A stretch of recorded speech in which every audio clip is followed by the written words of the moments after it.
আসন্ন নির্বাচনে এবার যুক্ত হচ্ছে গণভোট। এ বিষয়ে সাধারণ মানুষের ধারণা জানতে মাঠ পর্যায়ে কথা বলেছেন আমাদের প্রতিনিধি।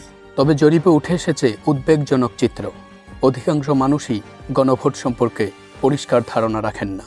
অনেকে বলেন, গণভোট কি আমি ঠিক বুঝি না, কখনো দেইও নি।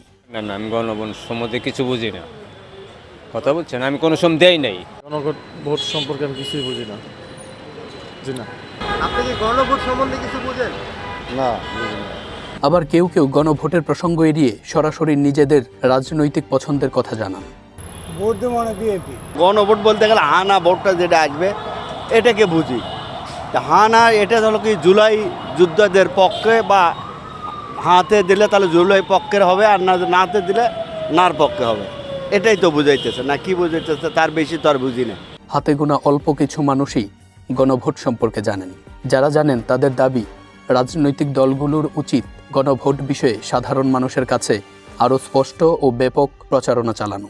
গণভোট দেওয়ার আগে যাচাই করতে হবে গণভোট কিসের জন্য। আপনি যদি অশিক্ষিতর মতো যদি আপনি বলেন ফেসবুকে যে আরে না না না গণভোটে না দিতে হবে, কী জন্য না দিতে হবে এবং কী জন্য হ্যাঁ দিতে হবে, ওইটা তো দেখতে হবে। আর গণভোটে অনেকগুলো পয়েন্টে আছে, সব পয়েন্টে কিন্তু আমরা সবাই কিন্তু একমত হতে পারি না, ঠিক আছে। যদি আপনারা বিবেচনা করে দেখেন আপনার বেশি পয়েন্টগুলোতে আপনি একমত, তাহলে আপনি হ্যাঁ ভোটে দিবেন। তবে আমার বিবেচনা থেকে আমি সবাইকে অনুরোধ করতেছি যে অন্তত জুলাই অভ্যুত্থানকে সফল করতে হলেও গণভোটে হাঁকে জয়যুক্ত করা দরকার। ভিন্ন ভিন্ন মানুষের কাছ থেকে পাওয়া উত্তরে দেখা যায়, রাজনৈতিক মতামত থাকলেও গণভোট বিষয়টি নিয়ে রয়েছে ব্যাপক বিভ্রান্তি। সাধারণ ভোটারদের অনেকেই জানেন না গণভোট কিভাবে অনুষ্ঠিত হয়, কেন এটি করা হয়, কিংবা এর গুরুত্ব কী। নির্বাচনে গণভোট যুক্ত হলেও এ বিষয়ে সাধারণ মানুষের ধারণা এখনও স্পষ্ট নয়।